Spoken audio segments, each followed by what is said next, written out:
नमस्कार दोस्तों, एक बार फिर से आप सभी का आपके अपने चैनल विकास ई न्यूज़ पर बहुत बहुत स्वागत है। इस वीडियो में हम बात करने वाले हैं रीट फॉर्म 2024 को लेकर के। जैसा कि आप सभी को मालूम है और मैं भी आपको बता देता हूं, रीट फॉर्म भरने की जो अभी फ़िलहाल अंतिम दिनांक है, जो वीडियो मैं आज 10 जनवरी का बना रहा हूँ, 10 जनवरी 2025। तो इसकी जो फॉर्म भरने की अभी फ़िलहाल लास्ट डेट जो है वो आपकी 15 जनवरी 2025 है। 15 जनवरी 2025। इस डेट के बाद ये फॉर्म बंद हो जाएंगे। आगे डेट बढ़ती है नहीं बढ़ती है वो तो बाद की बात है, लेकिन अभी जो मैं वीडियो बना रहा हूँ इस दिनांक तक आपकी लास्ट डेट फॉर्म भरने की 15 जनवरी 2025 है। आज 10 जनवरी हो चुकी है। जिन्होंने भी ये रीट का फॉर्म नहीं भरा है और आप भरने के इच्छुक हैं, क्वालिफिकेशन योग्यता आप रखते हैं, तो जल्दी से जल्दी ये फॉर्म भरें।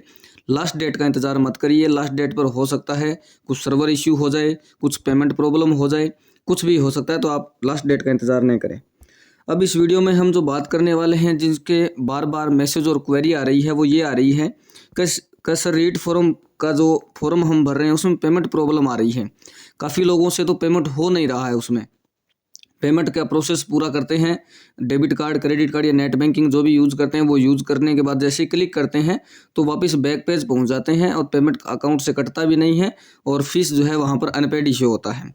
और कुछ ऐसे भी कैंडिडेट हैं जिनमें फीस सक्सेसफुली पेड आता है लेकिन उनका फॉर्म नहीं भरा जा रहा। इन दोनों गलतियों के बारे में इस वीडियो में बात करूँगा कि कहाँ पर क्या दिक्कत हो रही है। तो सबसे पहले जो भी चैनल पर नए हैं, जिन्होंने चैनल को सब्सक्राइब नहीं किया है और वीडियो पहली बार देख रहे हैं, वो चैनल को सब्सक्राइब कर दीजिएगा, बेल आइकन प्रेस कर दीजिएगा, वीडियो को लाइक कर दीजिएगा। आपके मन में कोई भी क्वेरी आती है कमेंट बॉक्स में आप ज़रूर पूछिएगा, मैं रिप्लाई करने की कोशिश करूँगा। अब चलते हैं सीधा एक बार रीट की वेबसाइट पर। ये देखिए, ये है रीट की ऑफिशियल वेबसाइट। सबसे पहले रीट का फॉर्म भरने के लिए हमें चालान बनाना पड़ता है। चालान बनाने के 2-3 तरीके हैं। एक ऑनलाइन चालान आप बना सकते हैं जिसमें bank of Baroda, HDFC, ICICI bank काफ़ी सारे ऑप्शन दे रखे हैं। एक ऑफलाइन चालान बना सकते हैं जिसमें आप अगर ऑफलाइन चालान बनाते हैं तो आपका पेमेंट सिर्फ और सिर्फ ई मित्रा से ही होगा। आपको किसी भी नज़दीकी ई मित्र पर जाना है, जो चालान आपने बनाया है उसका मोबाइल में अगर आपके PDF है या कंप्यूटर में या फोटो वगैरह जो भी आपने ले रखा है, वो चालान नंबर आप ई मित्रा वालों को बताएंगे। आपका लेवल कौन सा है वो लेवल बताएंगे और आपकी ऑटोमेटिकली सारी की सारी डिटेल जो है वो सामने शो हो जाएगी और उस पर पेमेंट सक्सेसफुली हो जाएगा। चालान बनाने के बाद में पेमेंट आप कर देंगे।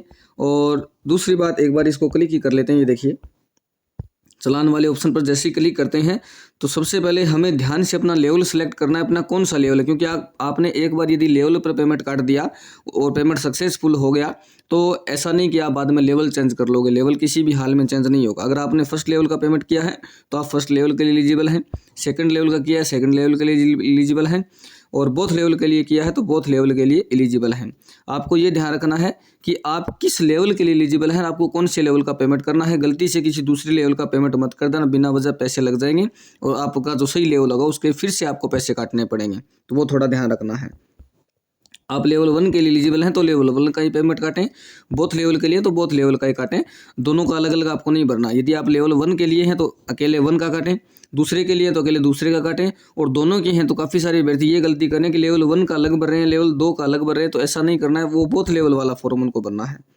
और जैसे ही मैंने लेवल 1 वाले ऑप्शन पर क्लिक किया तो यहाँ पर आ जाएगा सामने लिख करके कि भाई निर्देशों को ध्यानपूर्वक पढ़ें, बाद में पुष्टि करता हूँ चयनित स्तर पर आवश्यकता से ये जो है शैक्षिक योग्यताएं हैं, तो इसको ओके कर देंगे अपने।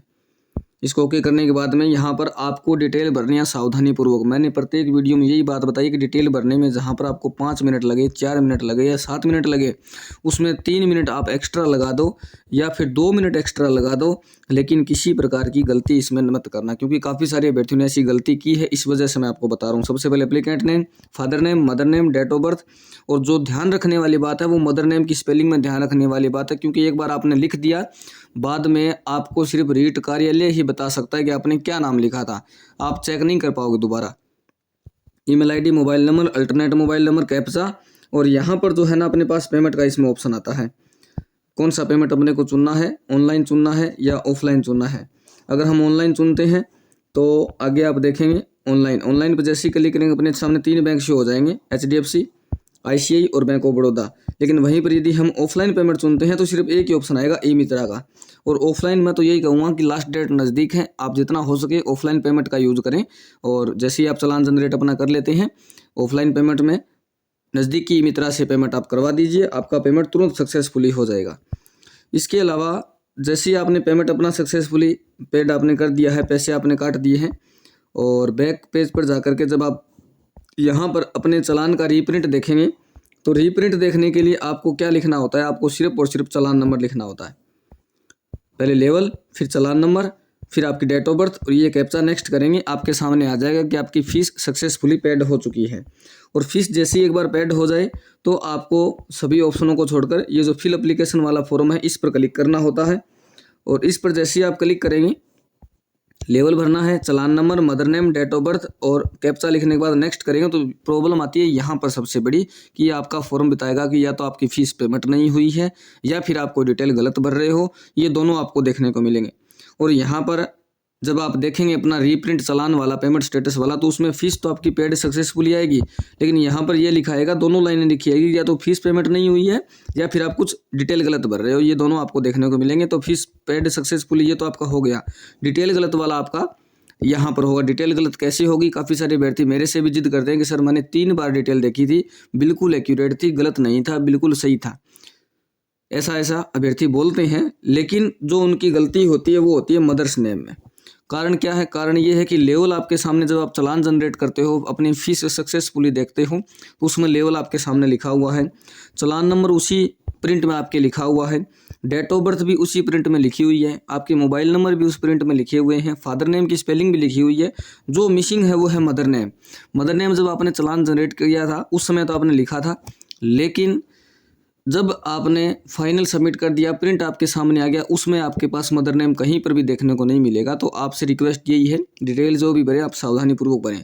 और मदर नेम आपको यहाँ पर वो स्पेलिंग लिखनी पड़ेगी जो आपने चालान जनरेट करते समय वेबसाइट पर लिखी थी। आपने चालान जनरेट करते समय मान लीजिए किसी का नाम अगर रानी है, रानी ऐसे, मदर नेम स्पेलिंग मैं बता रहा हूँ एक बार, रानी है, और आपने चालान जनरेट करते समय यदि ऐसे लिख दिया ऐसे, तो जब तक आप ये सेम स्पेलिंग नहीं लिखोगे आपका फॉर्म ओपन नहीं होगा। काफ़ी सारे अभ्यर्थी बार बार अपने डॉक्यूमेंट्स वाली स्पेलिंग लिखते हैं। डॉक्यूमेंट्स वाली स्पेलिंग तो बिल्कुल आपकी सही है, लेकिन आपने चालान जनरेट करते समय ही जब गलत स्पेलिंग लिख दी, स्पेलिंग में कुछ मिस्टेक कर दी, तो वो सेम टू सेम स्पेलिंग लिखने पर ही आपका फॉर्म ओपन होगा। काफ़ी सारे अभ्यर्थी ऐसे भी थे जो बार बार ये जिद कर रहे थे कि सर हमने तो 5 बार चेक किया था, स्पेलिंग में कोई भी मिस्टेक नहीं थी। और जब रीट कार्यालय में उन्होंने पता किया तो किसी के नाम में अगर जहाँ देवी आ रहा है उन्होंने देवी ऐसे लिख रखा था, देव लिख करके एक डिजिट का स्पेस छोड़ दिया, फिर आई लिख दिया। तो जब तक ये देवी सेम टू सेम ऐसे नाम नहीं लिखोगे तब तक ये ओपन नहीं होगा। किसी ने वर्मा जो स्पेलिंग थी उसमें डबल ए लगा दिया लास्ट में, और जब तक ये डबल ए नहीं लिखोगे तब तक फॉर्म ओपन नहीं होगा। तो ये आपको छोटी छोटी बातों का ध्यान रखना है। कई बार क्या होता है, किसी का नाम अगर हम लिखते हैं जैसे रानी देवी, और उसमें यदि हम स्पेस लगाना भूल जाते हैं, चालान जनरेट करते समय स्पेस नहीं लगाते हैं और इसको सेम टू सेम अगर ऐसे लिख देते हैं, और जब यहाँ पर फॉर्म फिलिंग प्रोसेस में आकर के यहाँ स्पेस ऐड करते हैं तो आपका फॉर्म ओपन नहीं होगा। सेम टू सेम ऐसे अगर लिखोगे विदाउट स्पेस वाला तभी आपका फॉर्म ओपन होगा। तो ये सबसे बड़ी गलती, ये आपको ध्यान रखना है। जो आप बार बार ये बोलते हो कि सर फीस तो सक्सेसफुली आ रही है लेकिन फिर फॉर्म क्यों नहीं भरा जा रहा, फॉर्म इस वजह से नहीं भरा जा रहा कि आप डिटेल भरने में गलती कर रहे हो, ये दिक्कत है। और आप जो पेमेंट है वो ई मित्रा ऑप्शन का उपयोग करें। ई मित्र का उपयोग करने के बाद यदि आपका पेमेंट यहाँ पर तुरंत जैसे ही आपका पेमेंट हो जाता है, आप रीप्रिंट वाले ऑप्शन पर क्लिक करें, अपना चालान का स्टेटस देखें, अगर पेड सक्सेसफुली आ रहा है तो ठीक है, अगर फिर भी अनपेड आ रहा है तो आप ई मित्रा वेरीफाई वाले ऑप्शन पर क्लिक करेंगे। ई मित्रा की ट्रांजैक्शन आईडी आपके मैसेज में आई होगी या फिर ई मित्र वाले ने जो प्रिंट दिया है उसमें है। इस पर क्लिक आप जैसे ही करेंगे आपसे 2 बातें पूछी जाएंगी। 1 मिनट देख लेते हैं, देखिए इस पर जैसे ही हम क्लिक करेंगे हमसे ट्रांजैक्शन आईडी पूछी जाएगी, एक कैप्चा पूछा जाएगा, सबमिट करेंगे, सबमिट करते ही पेमेंट जो है वो वेरीफाई हो जाएगा। और वेरीफाई होने के बाद जैसे ही आप रीप्रिंट वाले दोबारा ऑप्शन पर क्लिक करेंगे तो आपका जो पेमेंट है सक्सेसफुली आपको शो हो जाएगा। और दूसरी बात यहाँ पर यह है कि रीप्रिंट वाला अगर आप ऑप्शन देखें तो पेमेंट आपको सक्सेसफुली शो होगा। फिल फॉर्म पर जाएंगे, सक्सेसफुली आपको फॉर्म जो है आपका फिल नहीं होगा। और यहाँ पर यदि आप फॉरगॉट वाले पर भी जाएंगे तो यहाँ भी आपका चालान आपको शो नहीं होगा। कारण ये होगा यहाँ पर क्योंकि यहाँ पर फिर से आपको मदर नेम की स्पेलिंग लिखनी पड़ती है, जो कि स्पेलिंग आपने चालान जनरेट करते समय कुछ और लिखी थी, और अभी आप जो लिख रहे हो जो डॉक्यूमेंट में लिखा हुआ है या फिर जो आप अपनी मर्जी से लिख रहे हो, इस वजह से यहाँ पर भी आपको ये देखने को मिलेगा कि आपने चालान बनाया या नहीं है। तो ऐसे में भी काफ़ी सारे अभ्यर्थी परेशान हो जाते हैं। ये छोटी छोटी गलतियों का आपको ध्यान रखना है। उम्मीद करता हूँ समझ में आ गई होगी जानकारी।